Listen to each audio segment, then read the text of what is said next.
Shalom semuanya. Sebelum kita memulai mendengarkan khotbah pada hari ini, mari kita persiapkan hati kita bersatu dalam doa. Allah Bapa kami Tuhan Yesus, terima kasih untuk setiap berkat-Mu Tuhan, setiap penyertaan-Mu sepanjang hidup kami Tuhan. Pada saat ini kami sebentar lagi Tuhan akan mendengarkan Tuhan satu firman-Mu Tuhan. Biarlah firman ini Tuhan berasal dari Engkau Tuhan, yang Kau titipkan ke dalam mulut hamba-Mu ini Tuhan. Biar Tuhan perkataan-Mu ini menjadi berkat Tuhan bagi setiap kami Tuhan yang mendengarkan. Hanya dalam nama Tuhan Yesus, haleluya, amin. Shalom semuanya. Shalom untuk Bapak dan Ibu Guru dari SMA 84 Jakarta. Juga shalom untuk teman-teman dari SMA 84 Jakarta dan yang sudah mendengarkan. Terima kasih untuk setiap pihak-pihak, baik dari pihak dari ujian praktik dari sekolah maupun dari Bapak Ibu Guru pengawas dan juga teman-teman yang telah menyaksikan kali ini. Baiklah, perkenalkan, nama saya Yosia Christian dari kelas 12 MIPA 3. Kali ini saya akan membawakan satu firman dengan judul Iman untuk bertahan dalam mengatasi tantangan. Baiklah, mari kita buka firman Tuhan dalam Ibrani 11 ayat 1. Mari kita baca bersama-sama. 1, 2, 3. Iman adalah dasar dari segala sesuatu yang kita harapkan dan bukti dari segala sesuatu yang tidak kita lihat. Dari pembacaan firman ini, kita mendapatkan dua hal yang begitu penting. Yang pertama ialah iman adalah dasar dari segala sesuatu yang kita harapkan, dan iman adalah bukti dari segala sesuatu yang tidak kita lihat. Dari sini aku mendapatkan 4 hal yang sangat penting sebelum kita masuk ke dalam intinya. Yang pertama ialah dasar. Kata pertama ada dasar. Kenapa sih dasar? Dasar adalah fondasi. Fondasi di mana segala sesuatu bisa bertahan, bisa kokoh. Seperti perumpamaan sebuah rumah yang dibangun di atas batu kokoh yang teguh, batu karang yang begitu teguh. Dengan itu akan tahan dari segala goncangan. Nah, oleh karena itu dengan iman ini kita harus memiliki iman yang kuat, yang tidak goyah. Nah, kemudian yang kedua ialah harapan.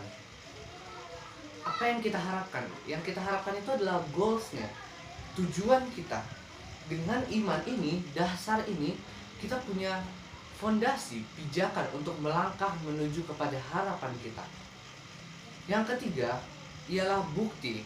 Bukti ini semacam act. Act ini adalah perbuatan, perilaku yang kita lakukan.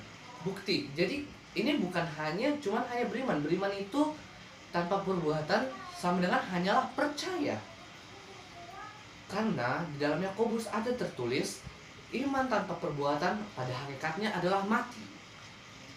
Jadi segala sesuatu jika kita melakukannya dengan iman, maka pasti akan ada tindakannya. Dan yang keempat yang saya dapat ialah lihat. Ada apa sih dengan kata lihat? Lihat itu semacam penglihatan atau perspektif atau paradigma. Dengan iman, di sini kita bisa tahu iman mampu mengarahkan kita kepada perspektif yang baru. Perspektif lama kita buang, kita hancurkan, kita gantikan dengan perspektif yang baru yang dari Tuhan. Nah, aku mau kasih tahu loh, iman dan percaya itu sama sekali tidak sama. Karena kita bisa tahu perbedaannya. Percaya itu hanya untuk diri kita sendiri. Hanya kayak contohnya untuk perkataan saja. Ya, gue percaya. Percaya, tapi hanya untuk diri sendiri, untuk hati, untuk mulut sendiri. Namun, iman merupakan kesepakatan dari hati, pikiran, perkataan, dan perbuatan. Jadi, balik lagi seperti bukti tadi, bahwa iman itu harus bukan hanya dengan perkataan saja, bukan hanya dengan hati saja, namun kita lakukan dengan step-step yang ada, dengan langkah-langkah, tindakan-tindakan yang kita buat. Dan juga tindakan ini selalu untuk orang lain. Tindakan ini untuk memberikan kehidupan kepada orang lain. Seperti itu. Nah, kali ini aku mau kita menelaah kata iman. Iman ini berasal dari kata emun, dari bahasa Ibrani ya, emun. Emun ini ada banyak di dalam Alkitab, namun kalau kita lebih tafsir lebih dalam lagi, kata iman itu, lalu ada emun, ada lagi yang di bawahnya yang lebih dalam ialah emunah. Emunah itu bisa diartikan secara luasnya ialah Allah yang mengalirkan perjanjian agar keturunan memberikan kehidupan. Maksudnya apa sih? Dengan iman, Allah itu ingin memberikan kita sebuah perjanjian yang memang langsung dari Tuhan. Untuk apa sih perjanjian itu? Untuk sebuah keturunan. Maksudnya keturunan ini adalah semakin berkembang luas, dan juga memberikan kehidupan bagi banyak orang. Jadi ini nggak akan hanya berhenti di kita, tapi akan ada yang meneruskannya. Dan ini akan memberikan kehidupan bagi banyak orang. Nah, kata emunah ini hanya muncul satu kali di dalam Alkitab, di Perjanjian Lama, yaitu pada Keluaran 17 ayat 8-16. Ini membahas tentang Israel melawan Amalek. Saya ceritakan dulu. Di sini Israel setelah beristirahat, mereka harus berperang melawan Amalek. Nah, Israel saat itu dipimpin perangnya oleh Yosua. Kemana Musa? Musa saat itu pergi ke atas bukit bersama Harun dan Hur. Tuhan di situ mengatakan bahwa kalau Musa mengangkat tongkatnya ke atas, dia mengangkat dengan kedua tangan. Jika diangkat tinggi, maka menanglah Israel. Namun jika rendah, turun, akan menang Amalek. Karena itulah ada Harun dan Hur di sebelah kanan dan di sebelah kirinya, untuk menahan tangannya agar tidak goyah, sehingga Israel menang. Nah, di mana sih kata emunahnya itu? Emunahnya itu ada di ayat 12. Di ayat 12-nya itu dari kata di bahasa Indonesia ini ialah tak bergerak. Jadi tangan Musa itu tidak bergerak sama sekali. Maksudnya apa sih? Tidak bergerak atau steady, artinya itu diam tak goyah. Lalu apa hubungannya dengan kita? Diam tak goyah maksudnya ialah setia. Dimana kita setia melakukan apa yang Tuhan minta. Kita setia untuk terus melakukan, walaupun seberapa pegalnya tangan Musa saat itu, seberapa panasnya di padang gurun, di bukit, karena dia dari pagi sampai sore di sepanjang hari, dan berbagai macam gangguan yang lainnya. Namun dia harus tetap tak bergerak, dia harus stay, dia harus setia untuk mengangkat tangannya ke atas, sehingga kemenangan itu ada.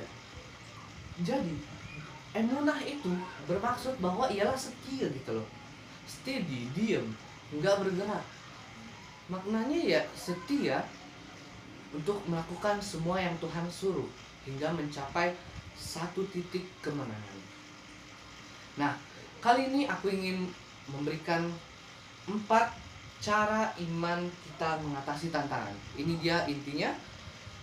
Yang pertama ialah menjadikan iman itu sebagai dasar bagi hidup kita. Kita buka di Roma 10 ayat 17. Roma 10 ayat 17.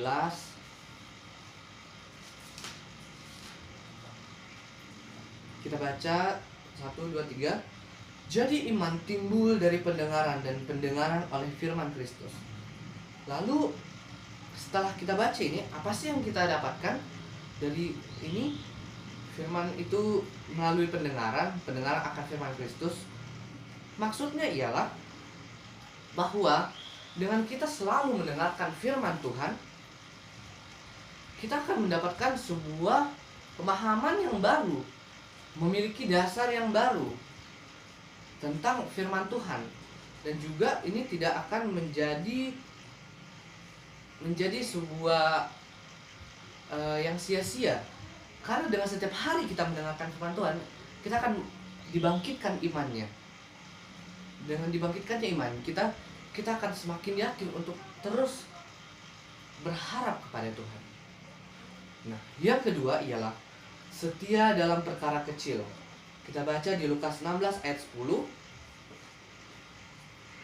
Lukas 16 ayat 10.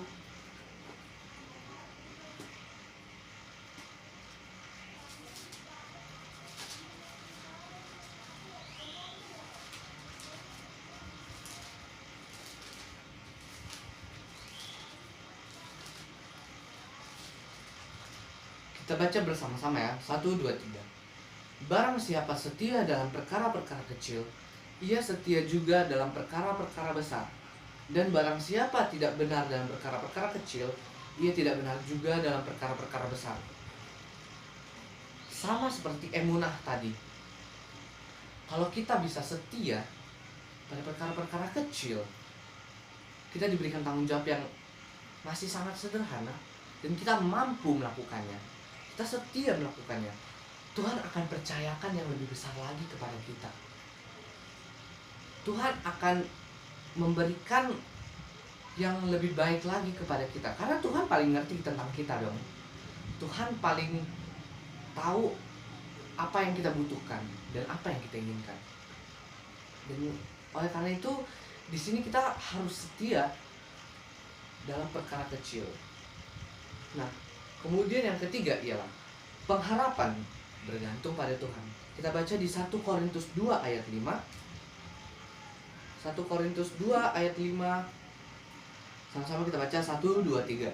Supaya iman kamu jangan bergantung pada hikmat manusia, tetapi pada kekuatan Allah. Apa sih maksudnya lagi di sini? Maksudnya ialah kita jangan mengandalkan orang lain. Kita jangan mengandalkan kekuatan kita. Kita jangan mengandalkan manusia, tapi kita hanya mengandalkan pencipta kita, mengandalkan Tuhan saja di hidup kita. Bahkan diri kita ini gak ada apa-apanya sama Tuhan yang ada di atas, sama Tuhan kita yang menciptakan kita, yang memelihara hidup kita.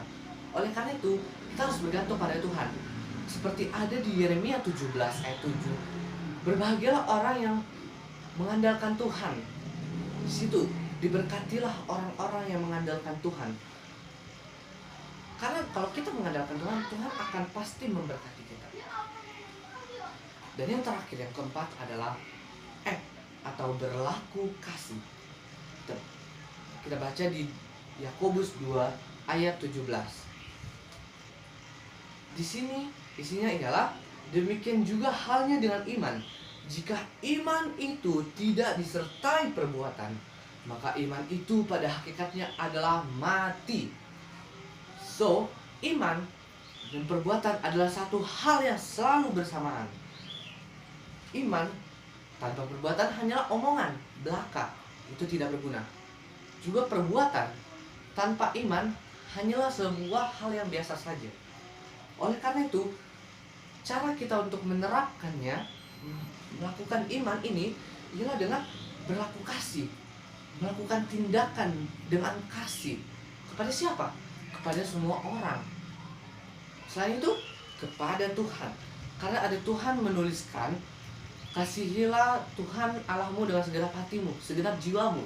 Lalu ada juga bilang, kasihilah sesamamu manusia seperti dirimu sendiri. Jadi, kalau kita nggak ngasihin diri kita sendiri, gimana mau ngasihi orang lain? Apalagi mau mengasihi Tuhan. Nah, dengan ini kita harus memiliki iman yang mau melangkah, yang mau mengambil tindakan, berbuat kasih bagi orang lain. Baiklah, dari 4 poin yang saya dapatkan, kita ulangi, yaitu menjadikan dasar, lalu setia dalam perkara kecil, kemudian bergantung pada Tuhan, dan melakukan tindakan kasih. Maka dari sinilah iman mampu bertahan untuk mengatasi tantangan. Sekian untuk firman kali ini. Kiranya firman ini menjadi berkat bagi kita semua. Mari kita angkat satu pujian, Hati Hamba.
Kita ulangi ini dari awal.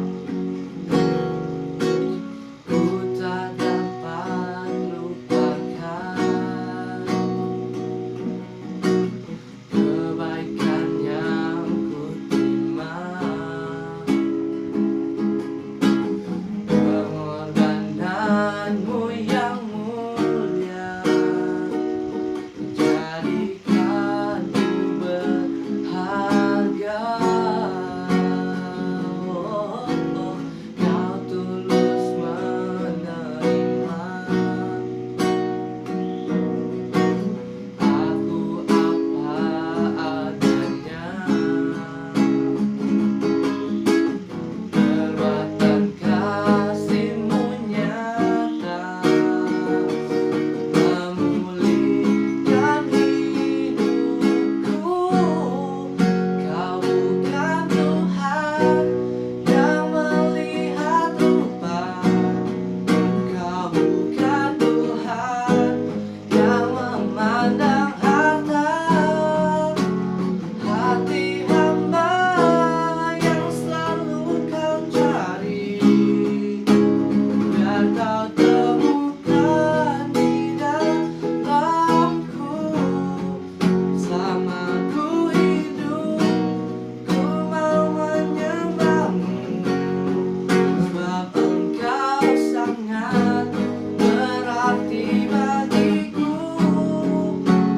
Yang terbaik yang ada padaku, ku persembahkan kepadamu, Yesusku.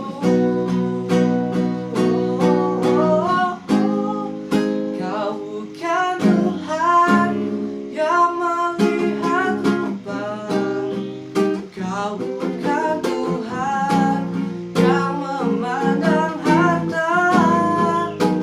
Hati hamba yang selalu Kau cari, biar Kau temukan di dalamku.